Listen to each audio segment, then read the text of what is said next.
Nilunsad ni Pangulong Ferdinand R. Marcos Jr. ang libreng tawag program para sa mga Pilipinong nasa gitnang silangan na naiipit sa bakbakan ng Estados Unidos at Iran. Sa detalye, nasa linya ng telepono si Christian Bascones. Christian. Ipinag-utos ni Pangulong Ferdinand R. Marcos Jr. ang karagdagang tulong para sa mga overseas Filipino workers o OFW sa gitnang silangan, kabilang ang pagbibigay ng libreng serbisyo sa komunikasyon upang makausap nila ang kanilang mga pamilya sa Pilipinas. Bilang tugon, inilunsad ang libreng tawag program na magbibigay ng mahalagang suporta sa mga Pilipino sa Middle East, kabilang ang mga nasa Iran, Iraq, Bahrain, Kuwait, Oman, Qatar, United Arab Emirates at Saudi Arabia.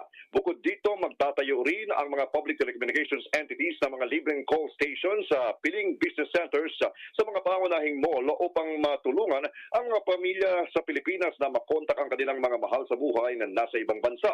Sa pamamagitan ng mga hakbang na ito, layunin ng pamahalaan na matiyak na manatiling konektado ang mga Pilipino sa kanilang mga pamilya, makapagbigay ng kapanatagan sa isa't isa at makumpirma ang kanilang kaligtasan ng walang karagdagang gastusin.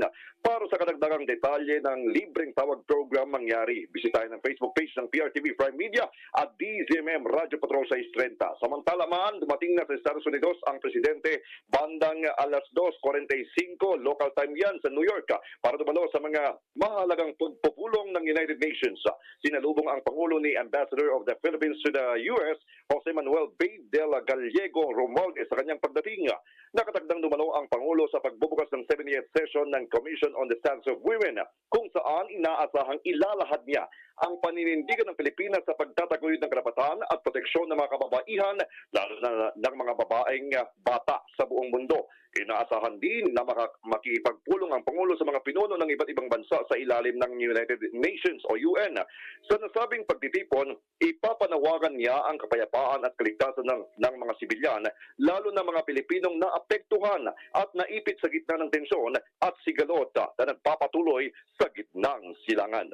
Iyan muna ang ulat mula sa mga kakanapan ng Pangulo. Balik sa iyo, Maan. Maraming salamat sa iyo, Christian Bascones.